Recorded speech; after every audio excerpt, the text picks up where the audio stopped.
Mote na baambiance ya magazine tokomi wapi boyebi komi momesano magazine tokomi wapi eza moko oyo bino oyo elukelaka bino information na source lelo totamboli mpona Kinshasa makambo eza ebele yango lelo toye koyamba kotala mwana mboka eza kotambola mpo tobengaka mwana mboka mpo mwana mboka esalaka mwa bokeseni na bamosusu eza kongo oyo bato mosusu baza na yango te azalaka invité permanent ya magazine tokomi wapi mais lelo toye kovisite ye na biro na ye ya mosala atake député national totuni motuna mwana mboka honorable Nico Eliezer ayanola peuple congolais oyo bakolanda ye na poko ote mwana mboka Eliezer Mbote Penier Fofana tomonaki passage na yo na bokasa mpona kodefendre batravailleur ba-indo-pakistanais en même temps mpe tomoni na bilanga oyo avali de la funa mais kobima na yo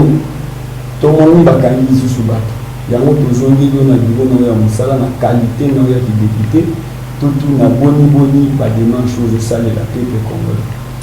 Merci Penier Fofana botika ete na félicité d'abord kulutu nanga mwana mboka Frank Diongo Shamba oyo auti kosala première sortie médiatique na ye depuis Abimaki na Boloko.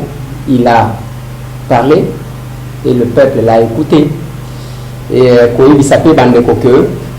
pour ceux qui me suivent à Kinshasa élément ya Frank Diongo Shamba tokotyango mobimba nango lobby pour que beaucoup Kolanda qu'est-ce qu'il a dit. De profiter du sous qu'on a déjà pour féliciter Baoba pour gagner ma ponomie na Yumbi parce que qu'on a siège kaka moko na Beni territoire Beni Butembo na Beni ville na Butembo bien que qu'on a quelque part là ezaki na moi likambu ya ma BP parce que on dit que qu'on a élection za élément na soulever qui l'obité élection ezalaki surveillée par la milice et faire de ça pour sanater police pour sanater dans la kuna la milice est dans la loi. Voilà, on a tout intérêt de faire des efforts pour que Tokokako résoudre les problèmes. Mais les Cambodgiens va descendre na biso. Dans le Konabiso et secteur de commerce, na prévenant qui bango. Tant que va brevet biso tout ça la formalité té. On est là pour que pour na ça la matière non. On va na terrain et nous battons pour la solution. Dans le Rwanda, Tomeni Bango, ti et pas mon Konzamboka. Nous même tunazaki à la tête de la délégation. Mon Konzamboka a initié tripartite, c'est-à-dire l'État, l'employeur, n'a pas employé, bat solo là pour que alléger ma mesure. Parce que nos combats de connexion, on a besoin de silikiza pour nani. Bazo futa bango malamte. Bazo respecter air na bango ya musalate bazali na contrat signé de difformité oyo akongager les amususu oyo kosali la musala les amususu ba service ba société à placement o ba beni sous-traitance toke tosali tripartite le chef de l'État était occupé à tindi directeur de cabinet naïe mwana mboka Vital Kamerhe tango ye esalemi kuna ngai tango nde mutu nasalaki ke ministre ya travail azala nga mutu akontredire nga azati parce que babandaki déjà rencontre na ministère ya intérieur nalobi wana eza sécurité parce que batu bamanifeste mais mpona oyo ekali mosala ministre ya travail aya ministre ya travail aye nde tozalaki na ye la présidence de la République basengi biso ke tokende pour que bato ba signer protocole d'accord ya kosilisa likambo. C'est-à-dire l'État employeur na employé. Maintenant nous devons protocole d'accord et yé ko signer wana na lingala siko. Ba ke ko signer protocole d'accord na place moko to éviter banani bazalaki. Le directeur de cabinet adjoint, M. Olivier qui était censé représenter la présidente de la République. Azalaki te ba memeli rapport ya komema. protocole d'accord. Baye kosa la 22 commissions de contrôle. Bavi Nicolo batie batu soki batu ninga na lobi jamais, batu a cabinet ya ministre. Na lobi jamais. Na leko benga directeur de cabinet adjoint à chef de l'État. Na lobi il faudrait que la commission la chapeautée par l'inspecteur du travail. Yami balé, ba écarté ba syndicaliste, na lobi on peut écarter ba travailleur neveni. Bango ne ba yebi passer na bango. Et Sengeli qui est beaucoup de sabango la commission, bah il y a beaucoup de sabango. Ceux qui ont tali la liste, il y a une liste additive. Mais comme les gens n'ont pas bango, bah ils sala, na kuzu. Na eba qui va comme la place c'est moi que la présidence est bloquée par rapport aux moyens. Mais il y a un ministère, les ministres ont fonctionné bien. Et je savais qu'il va poser raison. Bah il y a ça la nuit, bah signer. Population va éviter. Bref, la mission confiée par le chef de l'État a été détournée. Et la manifestation, on a moment parce que la frustration est là qui résolue. Au moment de paiement, on dit que les syndicalistes. Pourquoi les syndicalistes font ça? Parce que la ligne va vérifier.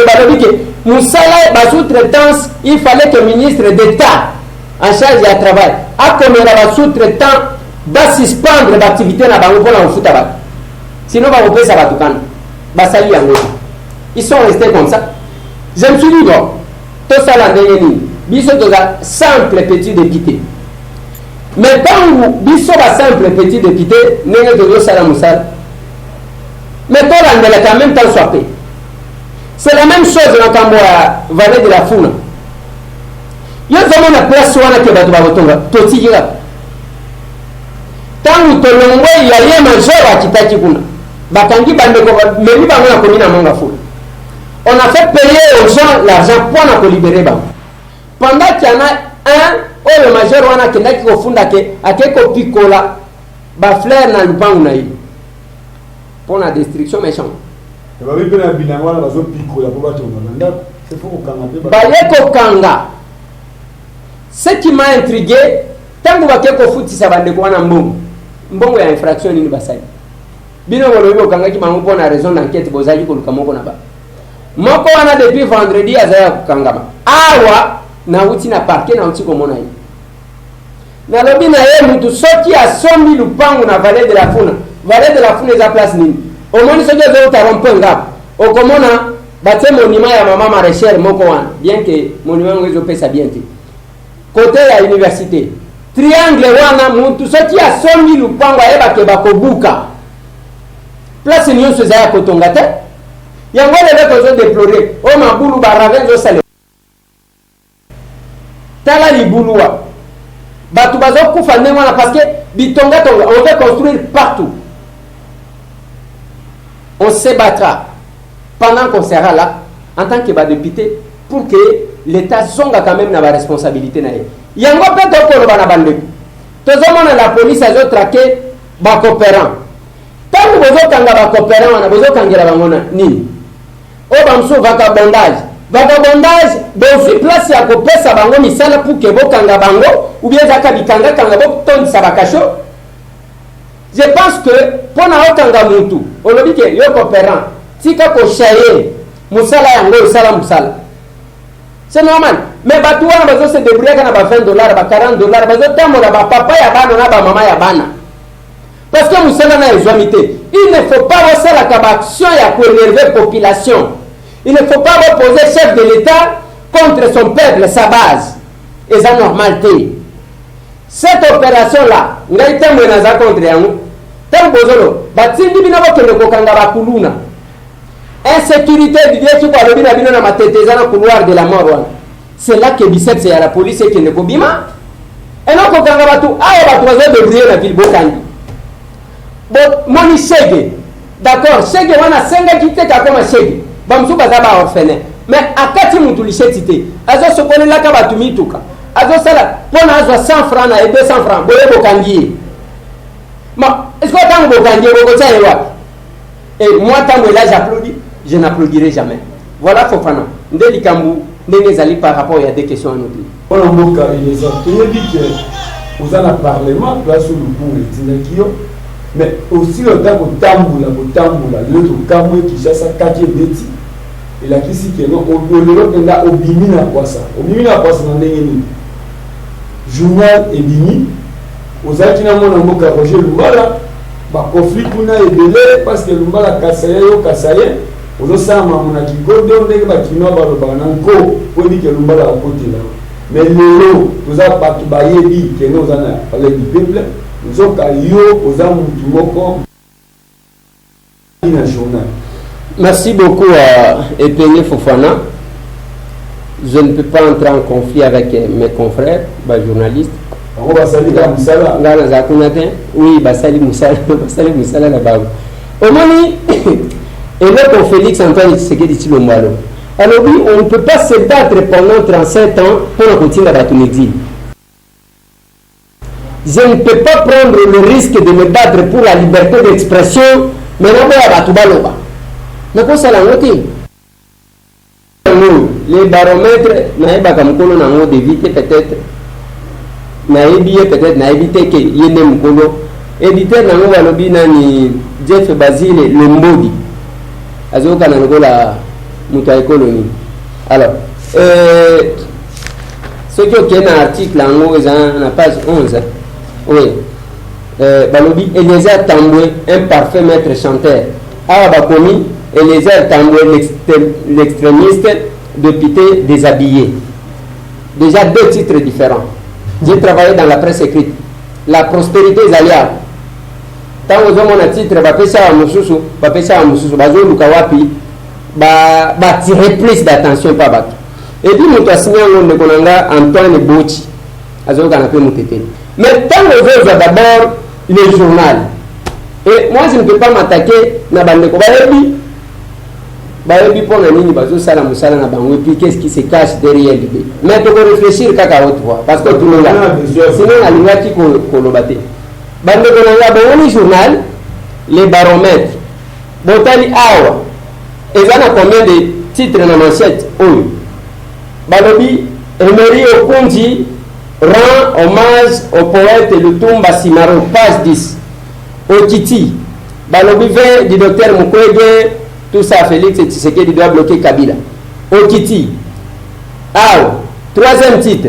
Eliezer Tamboué, l'extrémiste député déshabillé. Okiti. À cause de sa vigilance rentable au peuple congolais, Totentik et Emery Okunji en danger de mort. Donc, tant que vous avez, combien? Moko, ni Bali, ni Satou, ni Nili. Sur les quatre, au moins 3 titres parlent d'un seul monsieur, Emery Okunji. Est-ce qu'il y a un comprendre, toujours réfléchir à haute voix. Titre 4, il y a les baromètres. Oh, éditeur Azomona, Moutetela, c'est lui qui a écrit l'article. Moutetela, Emery Okunji. Moutetela, bon, sur les 4 titres, déjà 3, ils ont le Belaka Okunji. La presse. Vraiment, j'ai courage à l'université de M. Tambou comme apprenti. Sonu Yangoul. Okunji. Ça, c'est la première démarche. Parce que, au moins, ceux qui ont venu pour ça, la vie au Bana, quand on dans ce qui est sérieux, c'est revenu le temps, il y a Bamakambu, il y a Banamike, il y a Matuvi, on essaie de cas, c'est démodé. Qu'est-ce qui est à la base de l'article O da Komelinga? Bande Konalimina Senga, Belanda, c'est papa là, Nandele Emery Okunja Zokota. Là, il y a Kobuna na Bande Kote.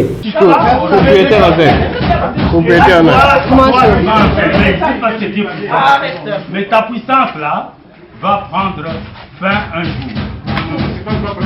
Tiens, filmez. Peut-être à la fin, vous ne disiez plus rien. Non, vous n'avez pas de raison. En fait. Ce n'est pas de choix. Oui, mais parce que votre règne c'était avant, mais plus maintenant. C'était avec d'autres personnes. Pas ici. Pas chez nous. Qu'est-ce que vous êtes? Non. Qu'est-ce que vous êtes devenu? Toi, tu qu'est-ce va être sérieux? Ça m'étonne que c'est toi qui es dans cette affaire. Pas moi, c'est mon épouse. Non, mais ton épouse. Tu dois être. Toi, tu devrais me voir. Tu dois être sérieux. Tu devrais me voir. Toi, tu devrais me voir. Toi, mon épouse. écoute. Non. Toi, c'est pas possible. Toi, tu devrais me voir. Bakokoma, bakolukasika moto mosusu ya mundu bakoma article. Et électeur nanga, bandeko yanga, ngana lobi boye. Depuis des années na senga kabatu, loba non s'opposer la question de la vie privée nanga. Nazela. Pourquoi le cas accueilli comme Wana, Eliezer né en 1967. Béton. Eliezer abandonne après ses écrits. Béton, hors plaque. Et Eliezer a été conflictuel dans la RLTV. Béton. Eliezer, donc nous sommes connus pour les awa. Et le puta, il y a solo, et le puta dans le puta, et il y a solo éclaté. Quand un journaliste, même l'éditeur, que je ne connais pas, n'a dit ceux qui sont au courant et à Makamou, ils ont discrédité seulement son journal. Na sala magazine to komi wapi et même pas nenye bota mazolo ba kena sete basali yango to komi wapi béton. Donc Gérard Lemba zamu qui après écrit na bino un de konanga ceux qui ebingate tout na Gérard Lemba ay bisayo on a pasteur kende ko tuna yongora nyama na kuta e cordon na RLTV kende ko tuna Basile mais c'est Tango c'est monsieur. C'est le premier monsieur qui a initié le paiement des agents de la RLTV.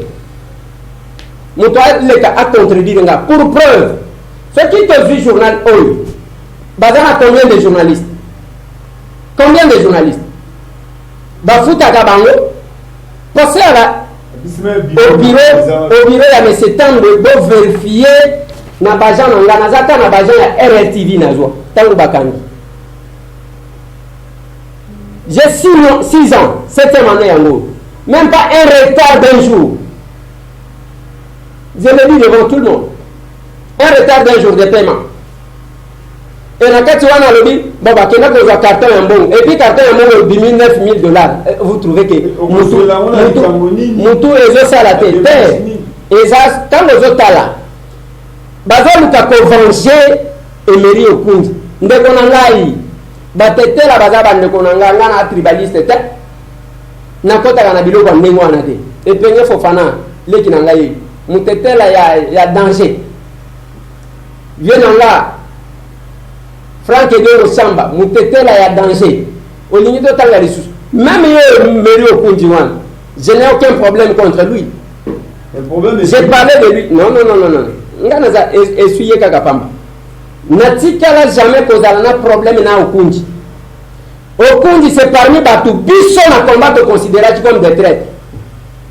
Parce qu'ils ont trahi le combat, bakatisi. Biso to tikali. Ah, tant que vous avez non, Eliezer, Azolo Kakokoma, conseiller en communication, ils ne comprennent rien. Je ne sais pas le niveau, je ne connais pas le niveau de ces gens. De celui qui a écrit l'article. Mais quand j'essaie de lire, je comprendre, il a un problème sérieux. Même le concept est utilisé. Quand il dit que l'on appelle l'état de celui que l'on appelle abusivement aujourd'hui honorable Tambou. Le meilleur élu, mais c'est Tambou. Mais habitez même si Emery Okundi va défendre, je n'ai aucun problème contre Emery Okundi. Quel est le problème? Bande Gonanga, le pourquoi de ce journal. Ngai na lingi ko ba ebelete na lingi na tela bino na no élément boyo kangambu na meni oyo association ya bon na habité ba lingi bazo attaquer ngai bolanda na escalier mususu za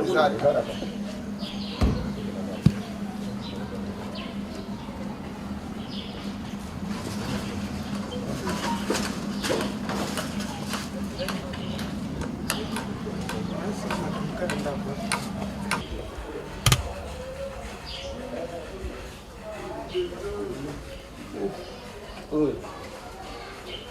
Beaucoup raté, hein.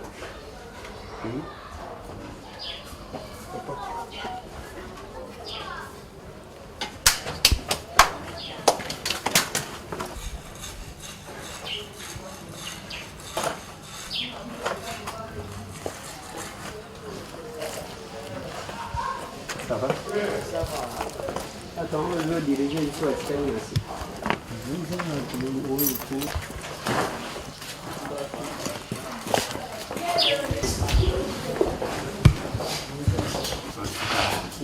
Vous êtes merveilleux. Merci. Vous êtes merveilleux. Vous êtes dans votre élément. C'est ce que nous pouvons dire. Que Dieu vous bénisse et bénisse. Il y a une dame qui serait soi-disant aux États-Unis, Madame Elodie Bassirwa, qui prétendant vouloir acheter une parcelle ici derrière, une portion de parcelle, tout compte fait, me doit de l'argent, m'a escroqué de l'argent. Ce qui est étonnant est que cette femme me doit de l'argent. Je détiens des preuves. Elle le sait. Elle m'a même appelé une fois avec le numéro des États-Unis, me disant, papa, on va venir je vais venir vous donner 15 000 dollars, comme ça qu'on en finisse. Donc elle sait qu'elle me doit. Mais comment dans cette affaire, j'ai vu les gens de la NER venir ici. La hiérarchie m'envoie.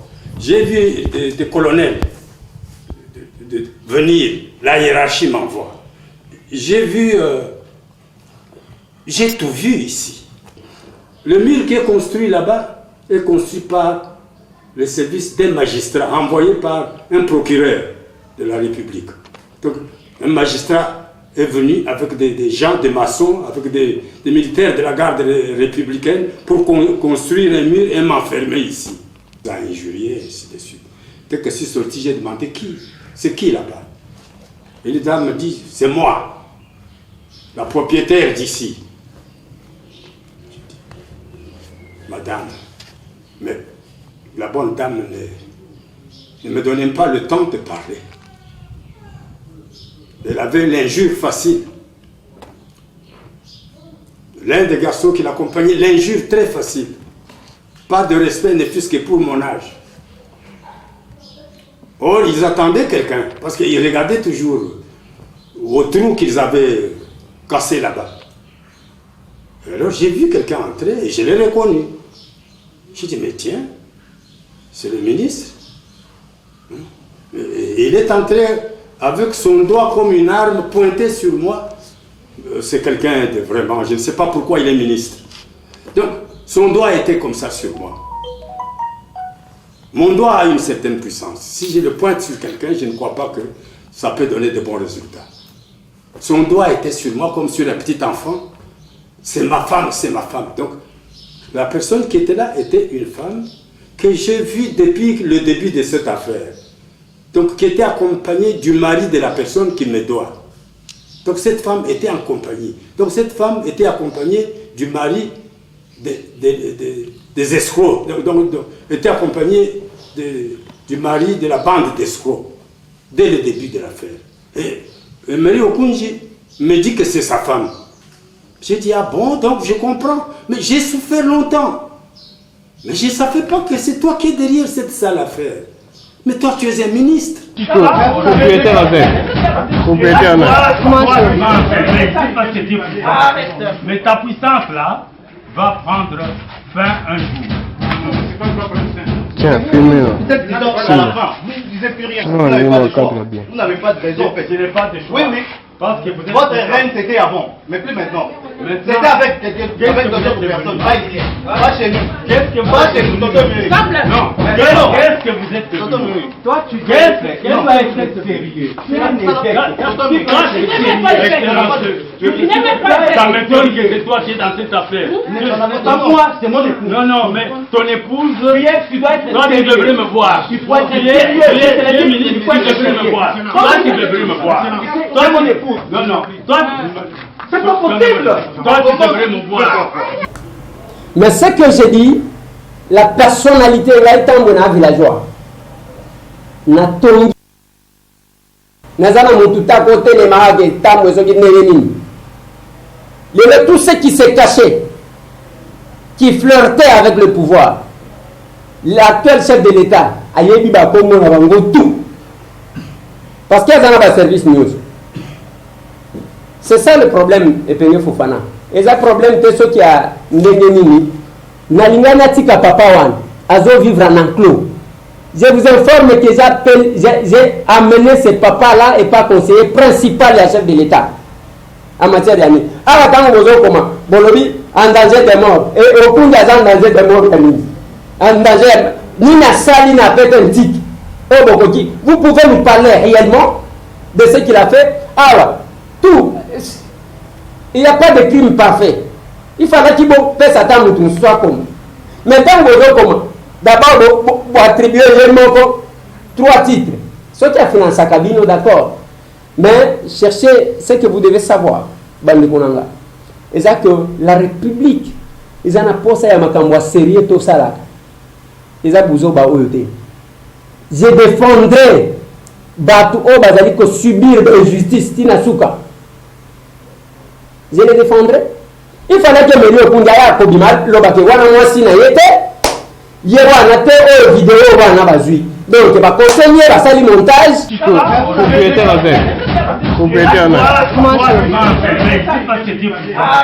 Mais ta puissance là va prendre fin un jour. Tiens, filmez-le. Vous disiez plus rien. Vous n'avez pas de raison. Je n'ai pas de choix. Oui, mais parce que vous êtes votre règne c'était avant, mais plus maintenant. C'était avec d'autres personnes, pas ici, pas chez nous. Qu'est-ce que vous Pas chez nous, Tonton Mui. Non, qu'est-ce que vous êtes Tonton Mui. Toi, tu qu'est-ce que va être sérieux? Ça m'étonne que c'est toi qui es dans cette affaire. Moi, c'est mon épouse. Non, mais ton épouse, tu dois être toi tu devrais me voir. Tu es ministre, tu devrais me voir. Toi tu devrais me voir. Toi, mon épouse. Non, toi, c'est pas possible. Toi tu devrais me voir. Que de faire ça? Ça, ma vidéo.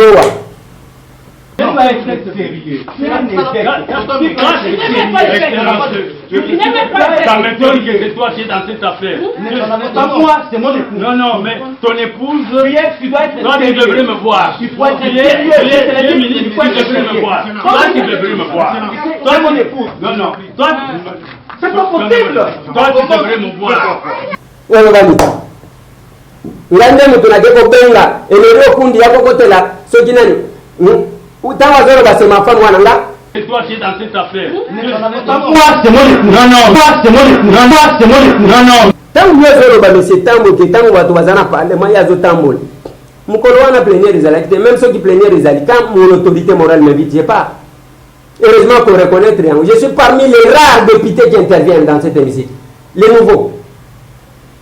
Et donnez-moi le temps. Je vais faire Nakozala parmi les meilleurs parlementaires. Là. Hein, papa? Vous allez poser, hein? Moutou, on va reprocher que, au lieu de la bureau, à côté de défendre moi, si naye, on a vu le pan ou abatu. Il y a ce papa-là. Et Mary Okunji me dit que c'est sa femme. C'est toi qui es dans cette affaire. Moi, c'est mon épouse. Non. J'ai dit, ah bon, donc je comprends. Mais j'ai souffert longtemps. Mais je ne savais pas que c'est toi qui es derrière cette sale affaire. Mais toi, tu es un ministre. Ce qui t'attend, papa, parce que tu as besoin d'avoir $100. Mais c'est un bouet. Mais mon salaire qui journaliste, sans commander, sans mendier, sans cause à la télé. Vous avez le minimum. Merci beaucoup, le banc. Et les airs, à ceux qui sont en assemblée pour le veste, pour la cravate. Et d'abord, vous avez ça on a la émission plus tard, qu'il faut faire ça l'émission. Ça l'émission parce qu'elle a posé à défendre. Viennaye, d'accord. Mais, quand on a le baboué, on a répondre aux actes. Attention, tu as mati kuna, ani bambina se. Ngaïta, on a répondre. Même on a zo sala, il y a les baromètres, bande konanga, il y a journal. Parce que oh, c'est discréditer journal ango. Comment tu as makamwa malongati? Batu batie le mutema. Nana ko banda ko publier le journal à modèle. Parce que même dans Tolobaka, que ce soit dans le compte YouTube, si vous avez besoin d'informations d'à peu près, bah blague, bon qui n'est pas votre chose. Quand vous avez besoin du sérieux, bon il y en a tout comme moi. To beta ka formalité, ils sont au sakate, ceux qui n'aient pas naïf.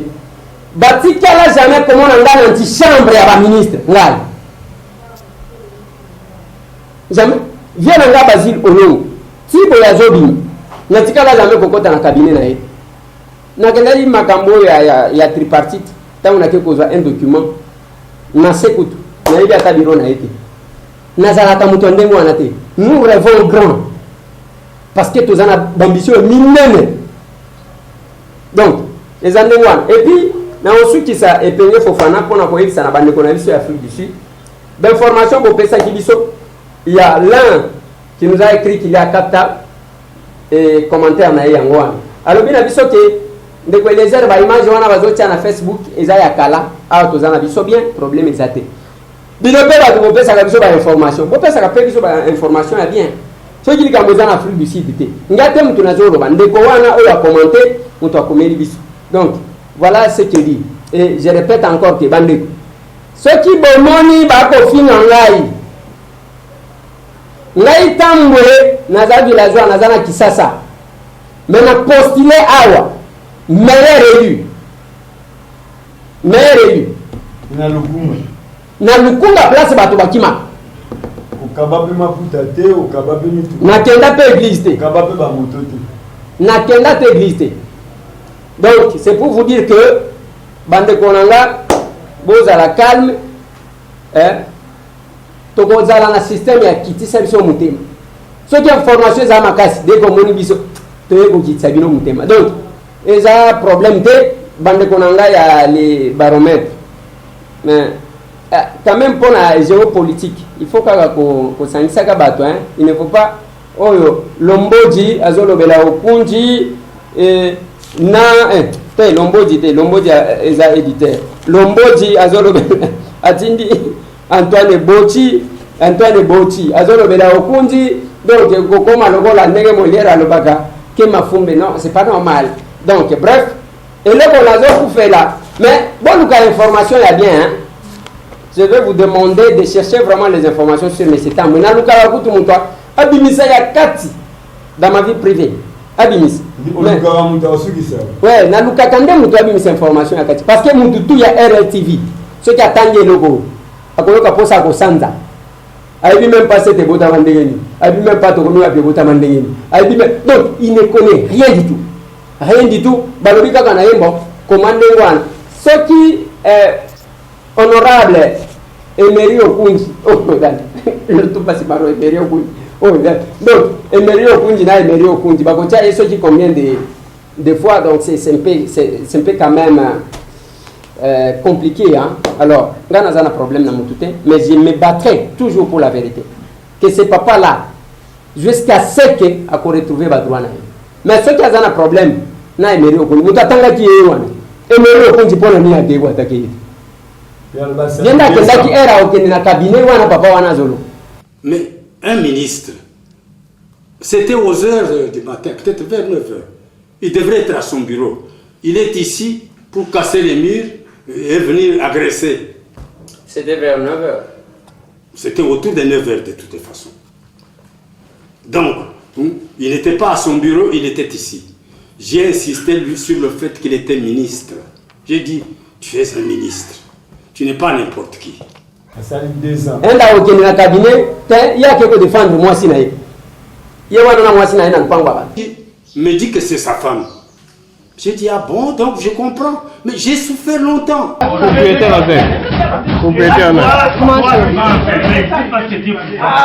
Mais ta puissance là va prendre fin un jour. T'as la place à l'autre côté. Excellence. Toi, tu dois être sérieux. Ça m'étonne que c'est toi qui es dans cette affaire. Pas moi, c'est mon épouse. Non, mais ton épouse, toi, tu devrais me voir. Merci na honorable Eliezer Eli ya Lukunga bino moko bomoni ezala rendez-vous. Soki likambo ezali to batangi kombo zwa courage attaque mopanzi sango otoke porte ndenge totoke porte na siambula tokutie na bureau na ye ya musala yango bato musu ba préfère koloba lokuta ozotonga mutu nzoka mutu musala sa musala na ye toye awa tokutie toye na journal totunie mituna boyoki a défendre kaka électeur na ye yango tolobi bolana d'abord électeur yango yemoko maloba lobi pour makambo pe ya diamant ezala kabo a défendre ka congolais moko a se retrouver na makala Moutete en plus lelo tokamwe nini yango province ya Sankuru tu ya Lubefu to ya Katakokombe bozolinga boyinisa batu pona batu intérêt personnel pour azal le seul muto azo défendre même Lodja azal le seul journaliste tango azaki mopanzi sango o alobela Lodja ko le kata bakolo Lodja to bakolo lomela to bakolo Katakokombe lelo ko défendre moko o azan ni mutete la to yebi même ekolo na été pour combat na ye a défendre bato pour école été mais comment lelo mona mboka Emery Ukunji lelo tolongoli mona mboka Eliezer image yango wana mutu nezaka moko na makambo nyoso ozaka innocent merci.